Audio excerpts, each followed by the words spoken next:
The first thing Ada noticed that morning was the silence. Not the gentle kind that came before dawn, but a waiting silence, as if the house itself was holding its breath.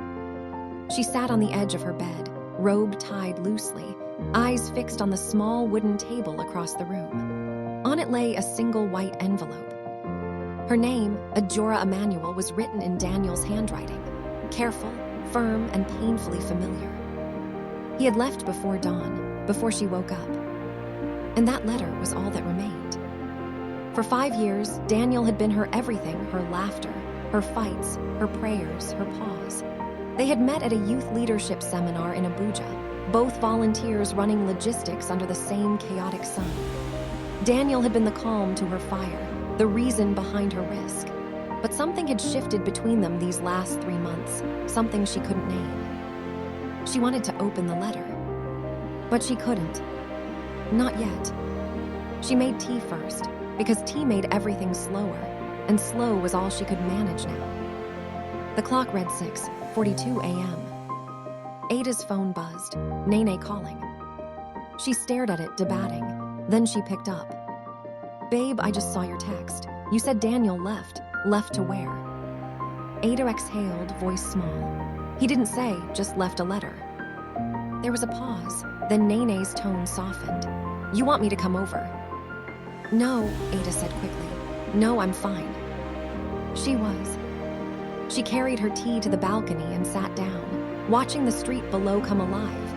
Hawkers setting up trays, children in uniforms chasing the school bus, the sun stretching over the neighborhood roofs. Everything looked normal, ordinary. But her life had just paused in the space of one white envelope. 3 weeks ago, Daniel had begun acting strange. First, he came home late, claiming deadlines, meetings, one small project that always seemed to run too long.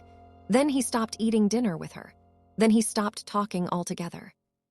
Ada had asked once, "Is there someone else?" He had looked at her with tired eyes and said, "Ada, not everything broken is about someone else." That night she cried into her pillow, quiet enough so he wouldn't hear. She finally picked up the letter around 7:20 a.m., fingers trembling. But before opening it, she noticed something odd. The envelope was already slightly torn at the edge, like it had been opened and resealed. Her heart jumped. Daniel had been meticulous, never careless, never messy.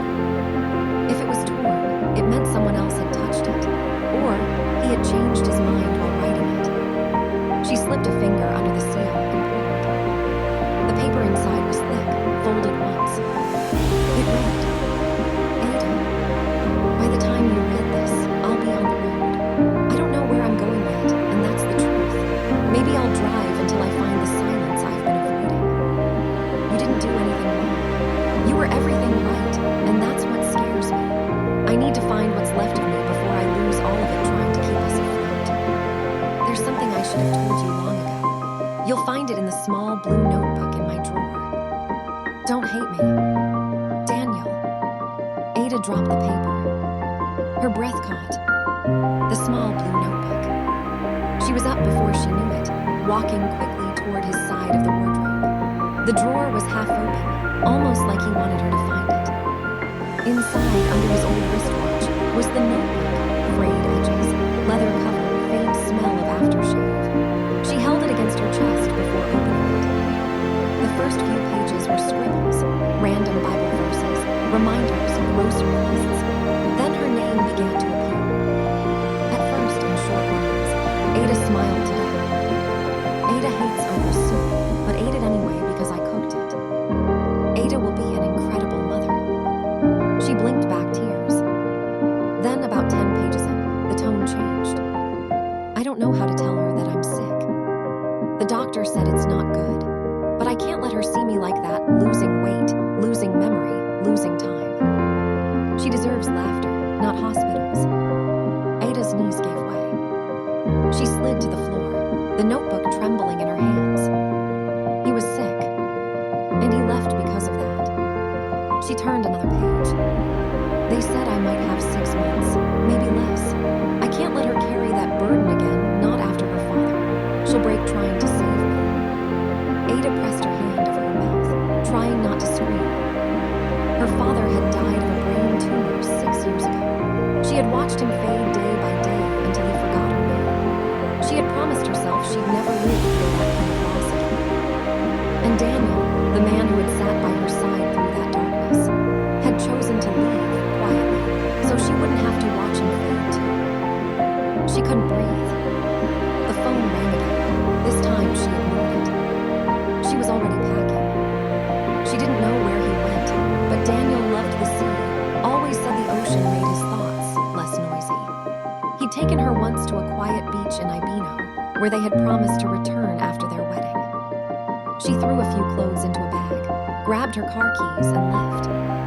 The drive from Uyo to Ibino was a blur of dust, sunlight, and unanswered questions. Her hands gripped the steering wheel like it could hold her together.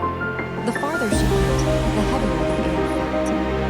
She replayed every moment of the past month, every silence, every look. He had been preparing to go all alone, and she hadn't seen it.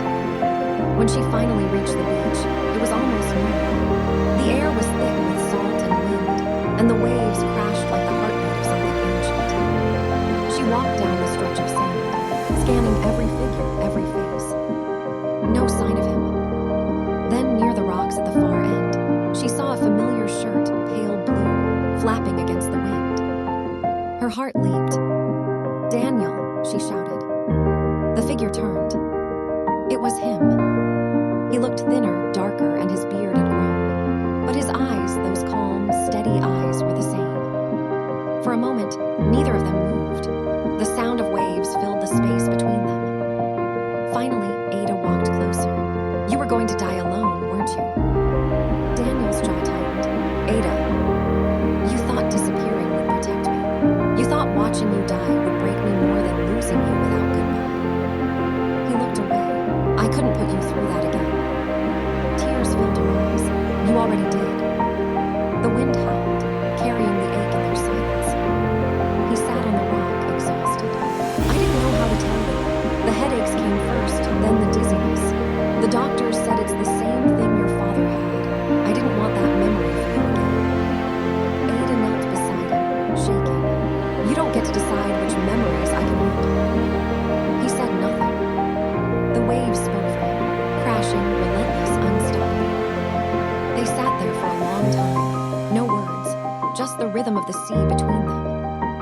Finally, Ada broke the silence. "What if we fight it together?" He smiled sadly. "I don't want our love to be a hospital story." "It already is," she whispered. "Because love isn't about avoiding pain. It's about staying even when it hurts." He looked at her then, eyes glistening. And for the first time in weeks, he let her hold him. That night, they booked a small beach hut, old, quiet, smelling faintly of salt and damp wood. Ada made rice and stew with what she found in the pantry. Daniel barely ate, but he smiled between every spoonful. They talked until the oil lamp flickered out.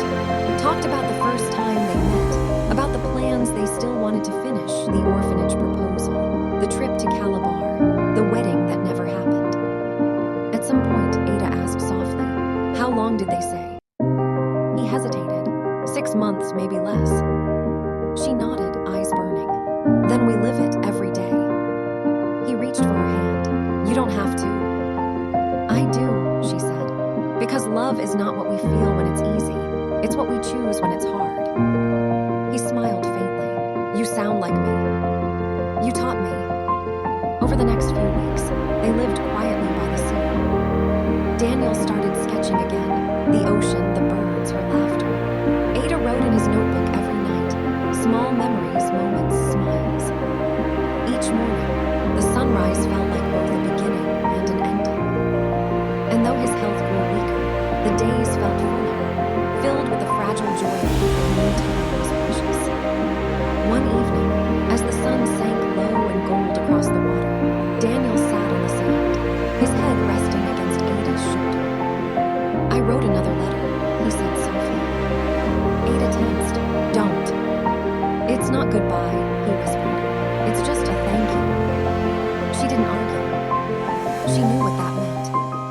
Daniel died on a Tuesday morning in November. He had been asleep, his hand still holding There was no pain, no noise, just the soft rhythm of waves outside the window and the smell of rain in the air. On the table beside him was the second letter, addressed to her. Ada, thank you for finding me, for choosing to love me when leaving would have been easy. You turned 6 months into a lifetime. If you ever wonder what we could have been, just look at the sea. Every wave that touches the shore is another. What if that came?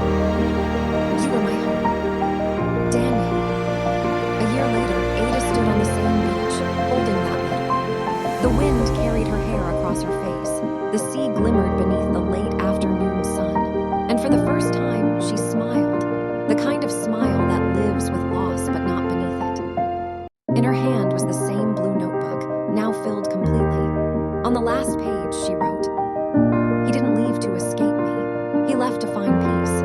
And I found him again in the place where silence speaks louder than goodbye." Then she closed the notebook, placed it gently in the sand, and watched the tide take it page by page into the open sea.